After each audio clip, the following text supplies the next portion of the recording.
Good evening and welcome to Arizona Horizon. I'm Ted Simons. The city of Phoenix has its first permanent police chief in 3 years. Matt Giordano was sworn into office in late August. Giordano returns to the department where he spent 23 years before retiring in 2017. He went on to serve with the Maricopa County Sheriff's Office and the Arizona Peace Officer Standards and Training Board. We welcome Phoenix Police Chief Matt Giordano to Arizona Horizon. Good to have you here. Thanks for joining us. Thanks for having me, Ted. I appreciate it. Did I get those dates right? 17 years on the force, then with the Sheriff's Department, and then with Standards and Practices? Left in 2017, 23 years. 23, okay. Yep. All right. Chief of Police, City of Phoenix, why did you want this job? It's a great question, and one a lot of people have asked me. I had a great job. I had a great career. I was not unhappy when I left the department. I was in a great place, but Paul Penzone offered me a really unique opportunity to go to the sheriff's office to follow the former sheriff.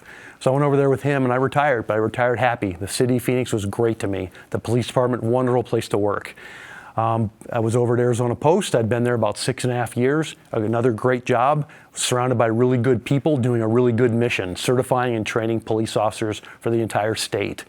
And then this opportunity came open, and I thought, you know what? Why not? Why not me? Why not go back and end my career wearing this uniform where it began my career? So here I am. You mentioned Post and Standards and Training Board and these sorts of things. What can you take from that experience to what you're doing now? Oh, 100%. Everything I learned there is going to be transferable back to where I'm at now. I grew up in Phoenix PD. I had 23 years of what Phoenix PD did, how we hired, how we trained, how we disciplined, how we held officers accountable.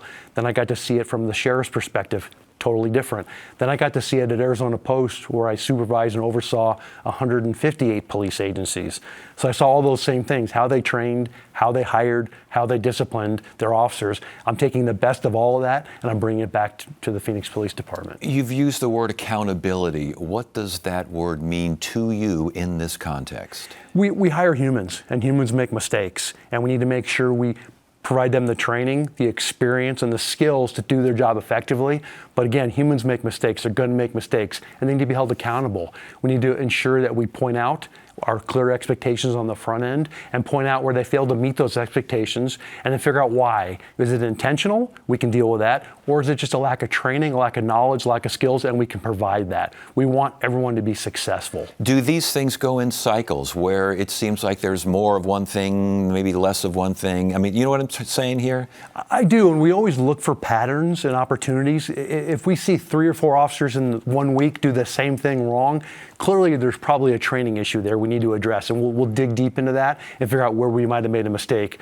But I think it's cyclical all over the valley, all over the department on officer misconduct and where people make mistakes. And another word you use a lot is transparency. Again, in this context, what does that mean?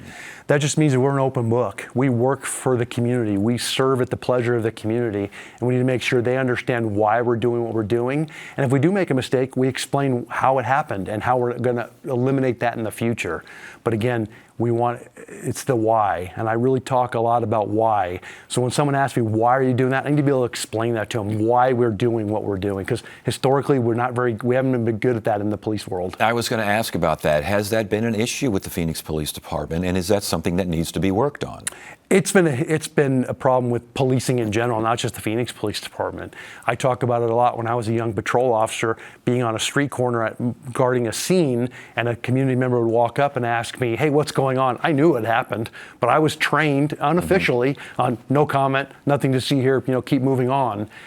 Now looking back, I'm almost a little bit ashamed of myself because I could have alleviated concerns. I didn't realize they were coming up because they might have been concerned for their own safety, concerned of what was going on in their neighborhood. I could have alleviated that. So now I train that. When I teach at the academy, which I do quite often, go down and talk to the recruits, I explain to them, let's tell people the why. We have had, and this is a why that I'm going to ask you, we've had an increase in police-involved shootings here of late in Phoenix. I think 9 fatal and police-involved shootings this year. We've seen, I think the mayor called it an uptick, but we've seen an uptick actually since you've taken office. What's going on out there? What's happening? Yeah, it's a cycle. Like you talked about, cyclical. Things go up and down. We've just had a run in the last 10 weeks, or the 8 weeks. We've had 10 officer-involved shootings. 9 of those calls are calls for service that we responded to. They weren't initiated by the officer. And we get called when people are having bad days. There's bad things happening. We're called to respond to those, and we have to handle those accordingly. Again, we always use those opportunities to look for ways to improve. We look for additional avenues of training should that be necessary. We're always critiquing. We're our biggest critics, and we critique everything we do. So we're always looking for ways to improve. The idea of de-escalation and the idea of less lethal methods, is that something that when you see an uptick, as the mayor called it here, just an increase, is that a time to reinforce those ideas? How does that work? Oh, absolutely. We already rolled out a program we did last year called Time, Distance, and Cover training. There are 3 different blocks of training. I just went through it myself last week. They're very good refreshers to our officers that time's on our side. Slow things down. Take your time. Distance. Keep your distance from the person you're dealing with. So it's more of it's a safety feature. And then as well as cover. Stand behind something so you have that buffer between you and the person you're dealing with. Just a refresher. So we're always looking at ways to improve. As chief of police and moving into this office, of course, this police department has been involved under the eye of the Justice Department and found a bunch of things there. It's not anymore, but was for quite a while here. Do you think the department did engage in, if not unconstitutional, certainly questionable methods regarding the homeless, regarding people of color, these sorts of things? That's what the DOJ found. Did you agree with that? I didn't. I read the report. I've read it multiple times. There's some things there we're taking away from that. We think processes and procedures we've already changed based on the feedback we got from the community reference that report. I think Phoenix Police Department is a very good police department. Do we make mistakes? Absolutely. Are we always looking internally to see how we can do things better? We're doing that as well. So again, that report was hard to read. We have to own some of that and move forward and get better. So when they mention things like excessive force, is that something, again, not ignored, but is it something that is looked at, examined, and worked upon to the extent that people in the community will say, yes, we feel better about this? Because there are a lot of people, not everyone, but a lot of people in the community, they don't feel very good about the Phoenix Police Department. No, and I understand that, and that's a problem for me, and it's a concern of mine. We investigate every single use of force on our department, and those reports are available for public review down the road. So what would you say to people watching right now who just feel a little iffy about the department and certainly the department's past? Ask us questions. Ask us questions. Request documentation if you'd like to read it for yourselves.